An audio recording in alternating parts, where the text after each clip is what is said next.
నమః శ్రీ మహాగణాధిపతయే నమః శ్రీ సరస్వతి నమః. భక్తులారా, వాల్మీకి మహర్షి రచించిన శ్రీమద్ రామాయణం యథాతథంగా చెప్పుకున్నాం. ప్రతి శ్లోకం దాని అర్థం. ఇందులో భాగంగా నిన్నటి వరకు మనం బాల అయోధ్యారణ్య కిష్కింద సుందరకాండ పూర్తి చేసాం. యుద్ధకాండలో మనం 54 సర్గలు పూర్తి చేసి 55వ సర్గలోని 11వ శ్లోకం వరకు చెప్పుకున్నాం.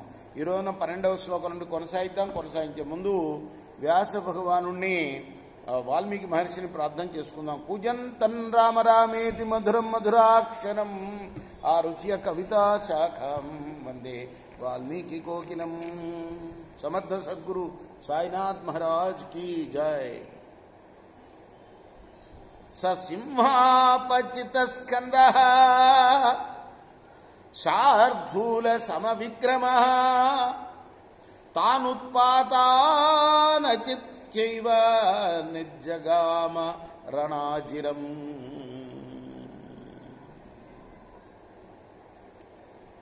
ఆ కంపనుడు దుశ్శకునాలని ఏమాత్రం లెక్క చేయకుండా యుద్ధభూమికి వెళ్ళాడు. తథా నిర్గచ్చతస్తస్య రక్షసః సహ రాక్షసై బభూవ సుమహాన్నాద క్షోభయన్ నివసాగరం. తోటి రాక్షసులతో కలిపి పెద్దగా సాగర ఘోషలాగా పెద్ద శంఖధ్వని చేశాడు.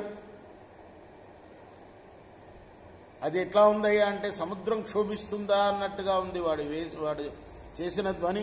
తేన శబ్దేన మిత్రస్థ వానరాణం మహాచము దుర్మశైల ప్రహారాణం యోద్ధం సంపతిష్ఠితాం.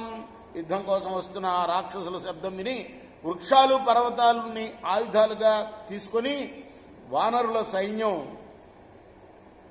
మరి యుద్ధానికి బయలుదేరినా లోపల మాత్రం భయపడ్డారట వాళ్ళందరూ కూడాను ఆ శబ్దానికి. తేషాం యుద్ధం మహారౌద్రం సంజజ్ఞే కపిరక్షసాం రామరావణయోరథే సమభిత్యక్త జీవినాం. అయితే రాముడి కోసం వానరులు, రావణుడి కోసం రాక్షసులు ఇద్దరు కూడాను ప్రాణాలు విడవటానికి కూడా సిద్ధపడి భయంకరమైన యుద్ధం చేశారు. సర్వే హ్యతిబలాసురా సర్వే పర్వత సన్నిభ హరయో రాక్షసాశ్చైవ పరస్పర జిఘాంసవ. పరస్పరం చంపుకుంటానికి ప్రయత్నిస్తున్న ఆ వానర రాక్షసులు అందరూ కూడాను మంచి బలం గల వాళ్లే, అందరూ సూరులే, అందరూ కూడా పర్వతాల లాంటి వాళ్లే. తేషాం వినర్ధతాం శబ్ద. చాలా చోట్ల రామాయణంలో మనకు కోతులు అంటే ఇప్పుడు మనం చూసే కోతులు కాదు, అవి చాలా పెద్ద ఒక కొండ లాంటి కోతులు అన్నమాట. చాలా చోట్ల చెప్పబడింది ఈ విషయం. ఒక రాక్షసులే కాదు, గొప్ప ఎత్తుగా పర్వతం అంత ఎత్తుగా ఉండే వానరులు కూడా వాళ్ళకి సమానమైన ఎత్తులో శిఖరం అంత పెద్ద శిల అంత కొండంత ఎత్తులో ఉన్నారట వాళ్ళందరూ కూడా. తేషాం వినర్ధతాం శబ్ద సంయుగే అతితరస్వినాం శుశ్రువే సుమహాన్ కోపాత్ అన్యోన్యం అభిగర్జతాం. ధ్వని చేసుకుంటూ కోపంతో పరస్పరం గర్జిస్తున్న ఆ మహాబలులైన వానర రాక్షసుల ధ్వని యుద్ధరంగంలో చాలా కోలాహలంగా కనపడింది. రజశ్చారుణవర్ణాభాం సుభీమం అభవత్ పురుషం ఉద్ధతం హరిరక్షోభి సమృరోధ దిశో దశ.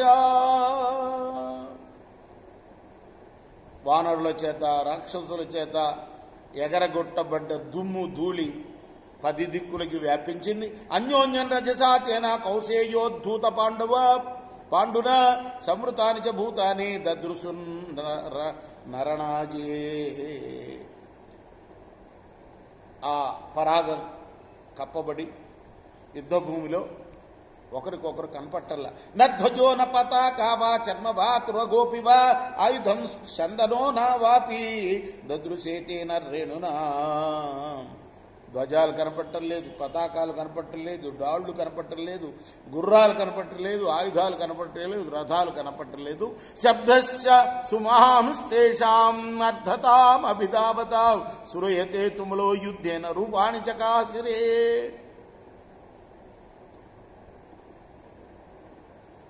కేవలం